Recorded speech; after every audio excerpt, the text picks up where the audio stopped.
Hello, I'm Charles from Charles in Photography. In today's video tutorial, I'm going to be showing you how to use the grad filter tool, the radial filter tool, and the brush tool in Adobe Lightroom Classic. Now these tools can be used to enhance your image once you've actually edited your image to a certain degree. The grad filter tool is very good to either enhance the sky if it's a fairly bland sky, or to lighten up your foreground if your foreground in an image is actually too dark. The radial filter tool is used, for example, if you photographed a sunset, most of the time the area around where the sun has set is actually quite bright, but the outer edges of your image could actually be quite dark, creating like a vignetting effect. So the radial filter tool is very good to use in that situation. The brush tool I use quite a bit when I'm editing my wildlife images, especially birds, where I photographed them at a high ISO, or if the background is very cluttered with background brushes and all that.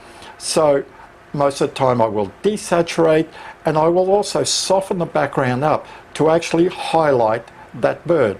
We're going to be working on 3 images. Now, this is not an editing video. All these images have been edited to the point where I need to use these different tools. Now I will actually start with the grad filter tool. The first image, which we'll use for the grad filter tool, is of the Story Bridge with a stormy sky. The second one, we have a sunset with a very bright foreground, and the third one is of a willy wagtail taken with a very high ISO, so the background is quite noisy. Now the image beside them actually shows you what they look like straight out from the camera. So they look quite flat, but you can see there's already been a certain amount of editing. Now we'll go to the develop mode. So this is our first image that we're going to be working on, and you can see that there's already been a certain amount of editing. The white balance, everything's been set. But we can see here that the sky is actually quite bland. The wind was moving along quite quickly, and I took this image at 30 seconds to really smooth out the foreground a bit on the river here, but it's actually flattened out the sky quite a bit. We will come up here and select our grad filter tool. Now all we have to do is put it anywhere in our image, left mouse click it, and just drag it towards the left. If I come down to the bottom here and say click on show selected mask overlay, we can actually see the area of the image where we're going to be working on.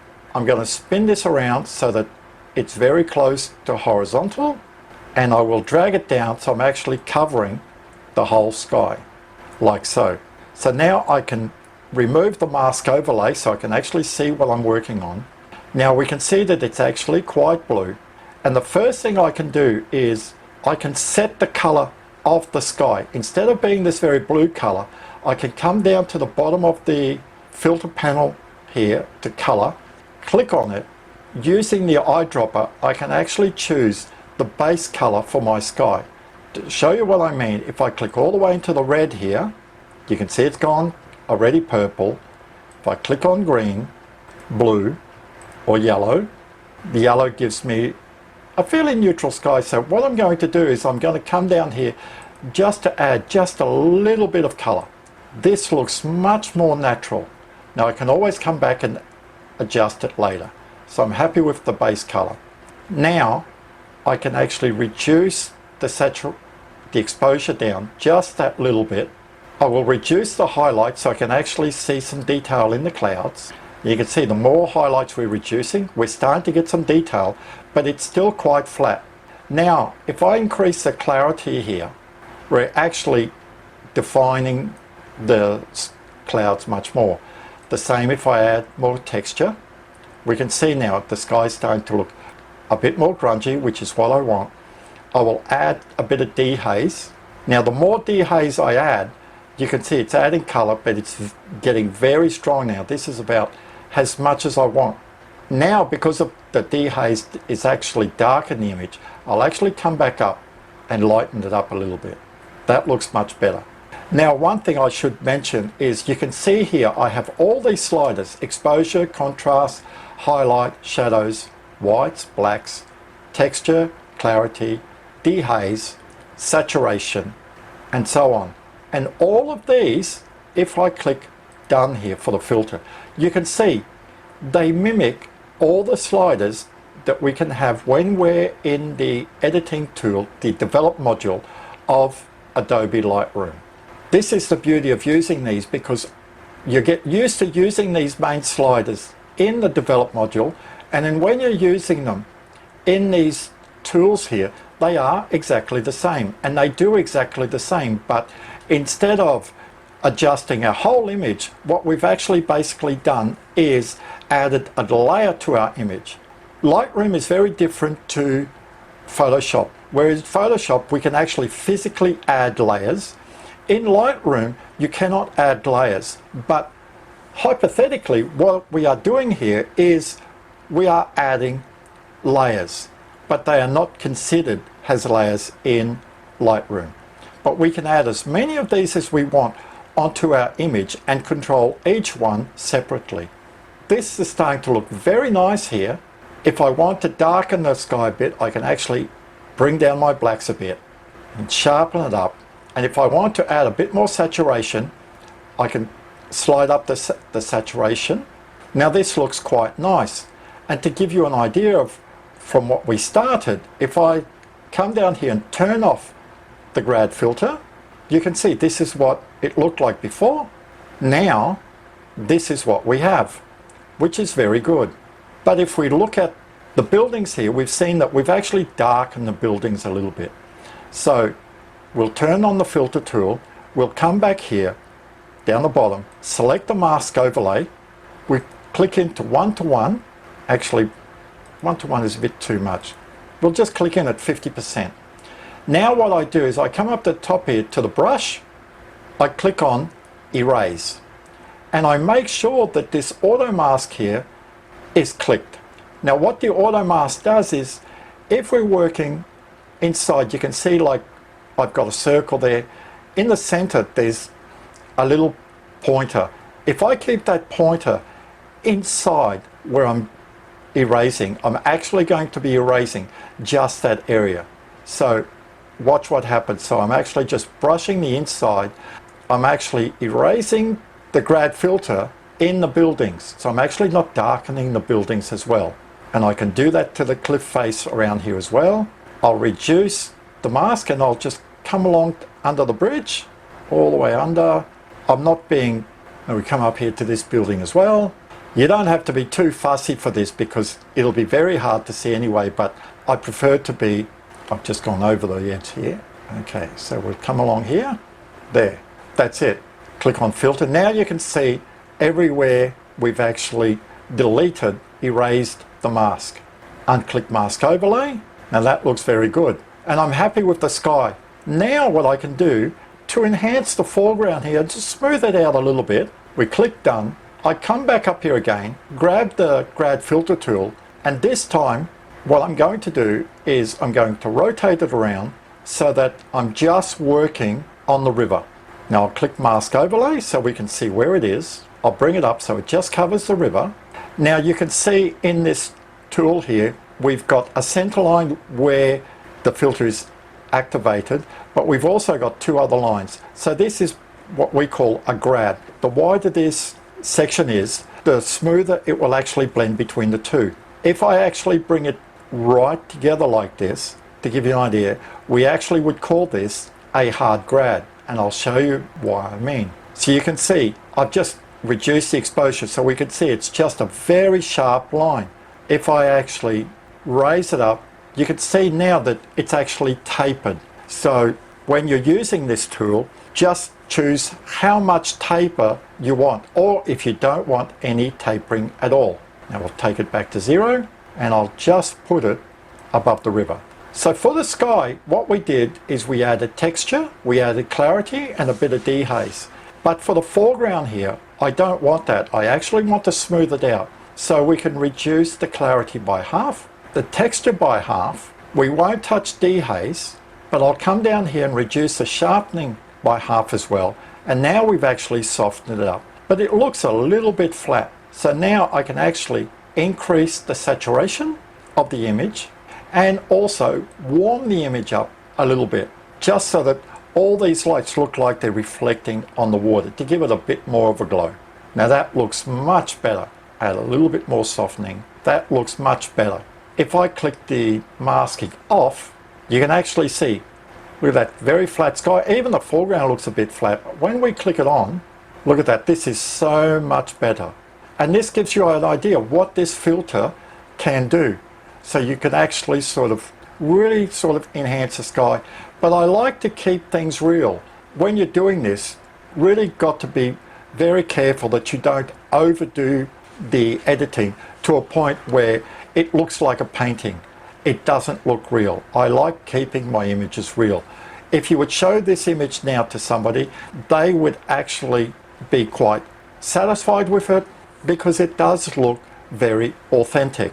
Now we will come to the second image, which is the sunset.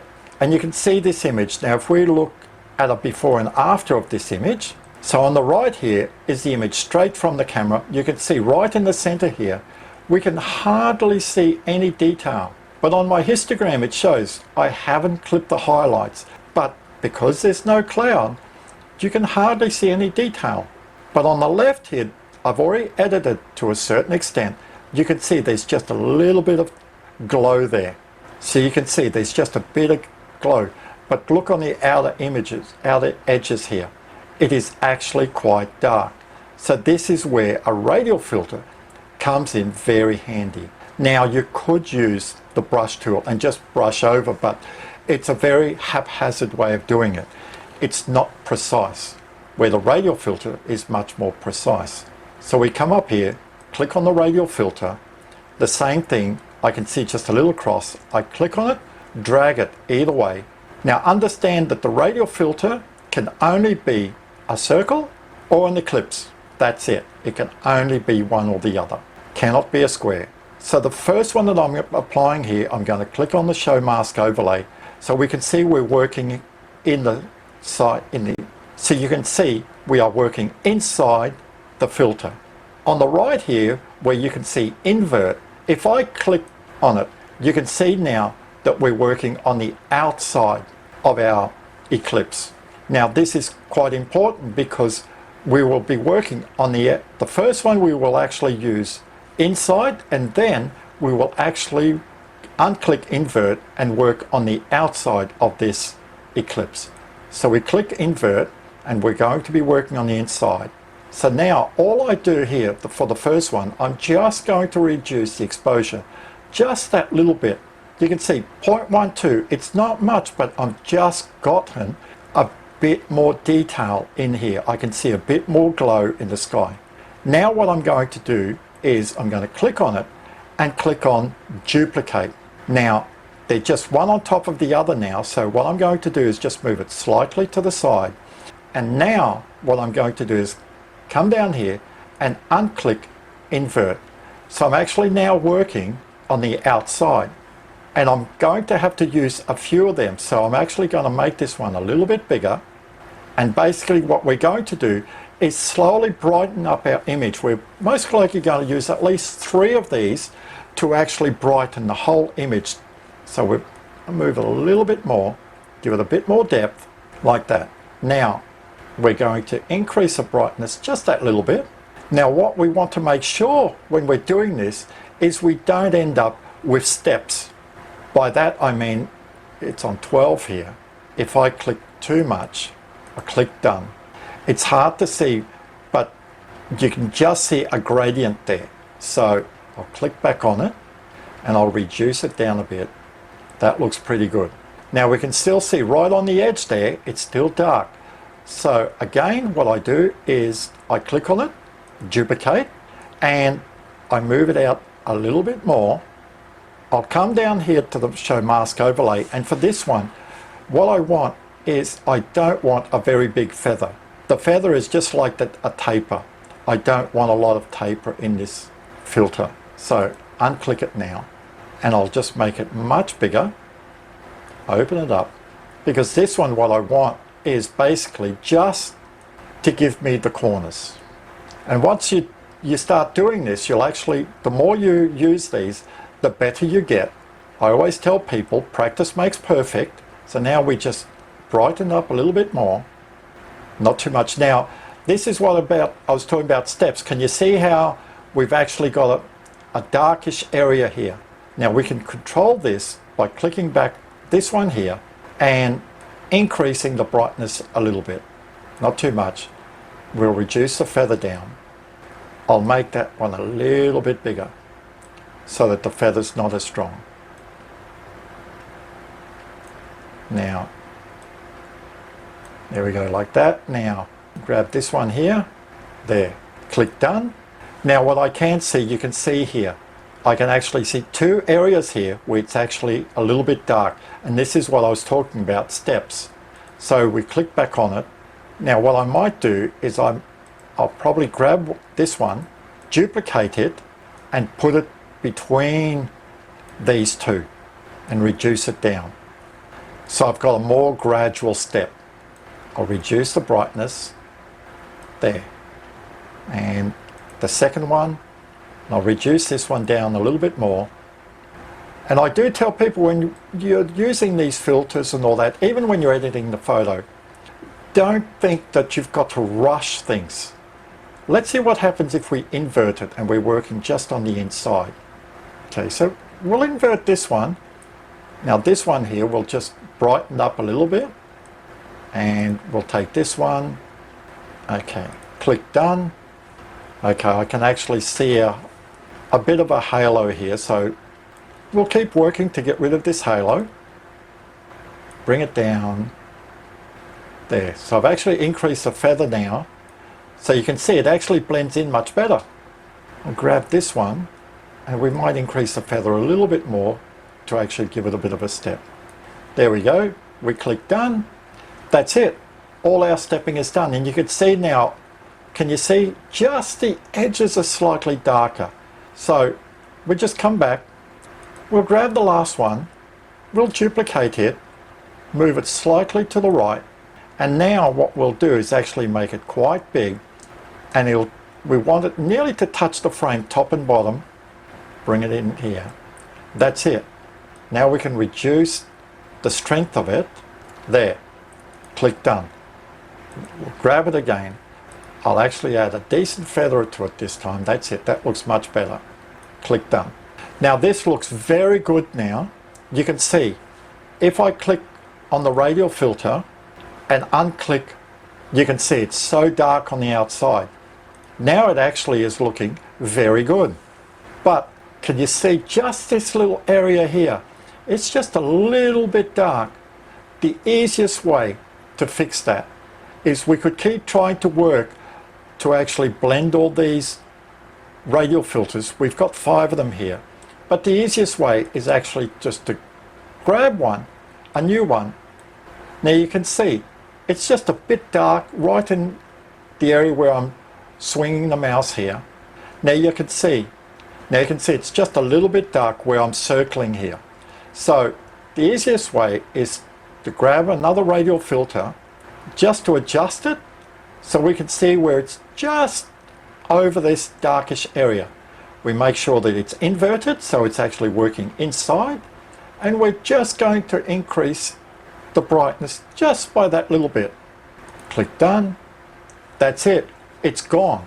Now it looks quite good. Now look at that. So if the filters weren't added to it, this is what our edited image would look like. Still quite nice, but just slightly underexposed. And the problem is, if I actually brighten it up more than this to show you, now if I increase the brightness so that the outside doesn't look too dark, can you see the center here? We've seemed to have lost all detail and it looks very bland. But the outside looks all right, but the inside here just looks way too bright. We leave it like that, and then we use the grad tool. We'll turn the radial tool. Now we have a very balanced image. Our last tool here is the brush tool. If I click in at 200%. We can see this image was just taken at ISO 720, but you can see around this willy wagtail, it is very noisy. When I edit bird images, I actually like a very smooth background. So what we're going to do is we're going to use the brush tool, and instead of working on the bird, we're actually going to work all around the bird. We're not going to touch the rock here because we'll actually use the brush tool to enhance the rock a little bit too. We selected the brush tool. I come down here to show the mask overlay, but I make sure that auto mask is turned off. I make my brush tool quite big, and the way that you adjust the brush tool is just with the little wheel on the middle of your mouse. Move it one way, makes it small, the other way makes it big. And now we're just going to paint all around the bird. And I've actually just grabbed its head, but that's quite easy. I'll actually just erase that part of the brush. We do this. This is quite quick. Okay, so now what I do is I actually come up and select auto mask, and we'll just go in to we'll go into 200%. Now first we'll just get rid of where we actually brushed over the bird. So I click on erase and I'll take that off.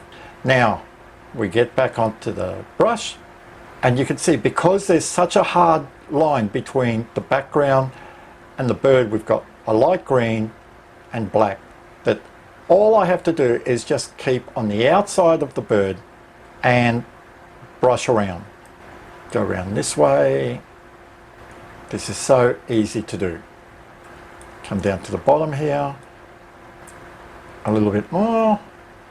Now remember I said we don't want to paint the rock because we're going to come back and work on the rock once we've actually done all the background. Reduce the brush a little bit here for around the legs. Now I've been doing this for quite a while, so I'm quite used to doing this, but I tell people when you start off, just take your time. A common phrase I like to use is, Rome wasn't built in a day. Now to give you an idea, I'm doing all of this, and once it's finished, that's it for today.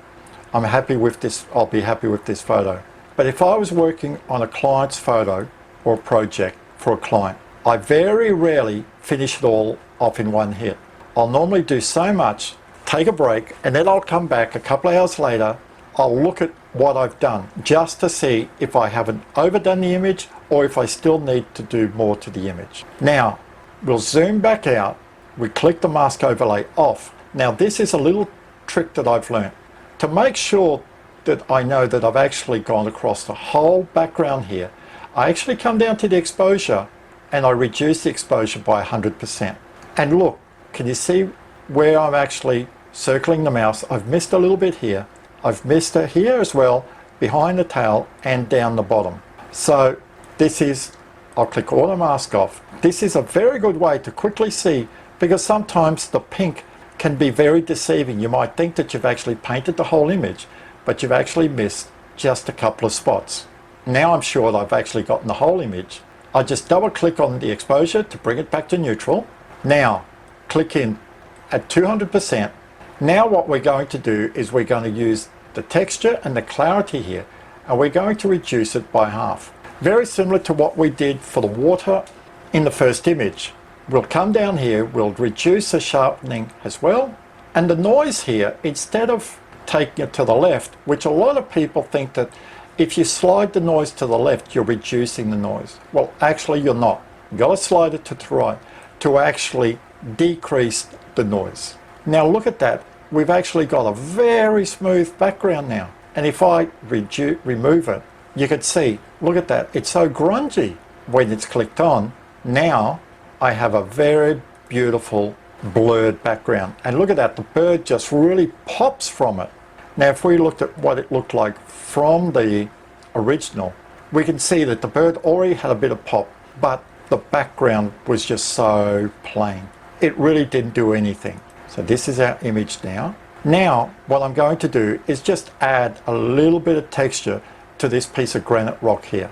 So we come down here, I'll grab the brush tool again, click on show mask overlay, click on auto mask, and I'm just going to paint the rock. like so. Now I've gone over the edge a little bit here, so grab the eraser and just slightly erase it. There we go. Unclick Show Mask Overlay. Now what I'm going to do is just add some clarity, add some texture. It's a rock. We might as well make it look a little bit rough. Add a little bit of dehaze, not too much. That's it. That looks very good. Just add a little bit of sharpness now. What about a bit of saturation, just to make it stand out a little bit more. There. Great. Click Done. Click on the image to bring it back. And look at that. This looks so much better than if we didn't have the brushes. Now if I remove the brushes, we can see it's quite rough on the edge. If I was displaying this on Facebook, it wouldn't be noticeable too much. Even images that I show on Facebook, I only show my best photos. And I've had people buy images like this and frame them up with the background blurred, and they just look spectacular once they're framed, because with a very soft background, the bird or whatever amount of wildlife that I'm showing really sort of pops on the image, and that's what I want to do. Click Done. That's it. So now we're just going to go back through the images to show you what they look like straight from the camera. The first edit without the filters. So this is the image we put the grad filter tool on. Look at the difference if I scroll back and forward. You can see the sky's quite grungy, and look at the foreground. It's actually much smoother. This is the sunset straight from the camera. This is without the radial filter. You can see the outer is quite dark. This is with the radial filter added. This is our bird photo straight out of the camera. This is once it's edited. This is what it looks like all finished up with a very smooth background. So I hope this video has helped you understand the grad filter tool, the radial filter tool, and the brush tool to help you enhance your photos just that little bit more. Now, I always tell people these tools are always a double-edged sword, because you can actually overdo them. Over time, you'll actually learn to actually master these tools to get to a point where when you're adding them and the image is finished, it actually doesn't look like you've actually done anything. You cannot see where the tool was actually applied. And this is the best thing that you can hope for. When somebody looks at it and it doesn't look like you've blurred the background and all that, it just looks very natural. Especially for the brush tool, I tell people, you've got to make sure that you don't overdo it, because if you blur it to such an extent, it doesn't look natural. And you can see when I did my editing, I only reduced it by about 50%. I didn't slide it all the way to minus 100. Thank you for watching the video. Like always, if you have any comments or feedback, leave them in the comment box below. I'll see you next time. This is Charles for Charles Zen Photography. Bye for now.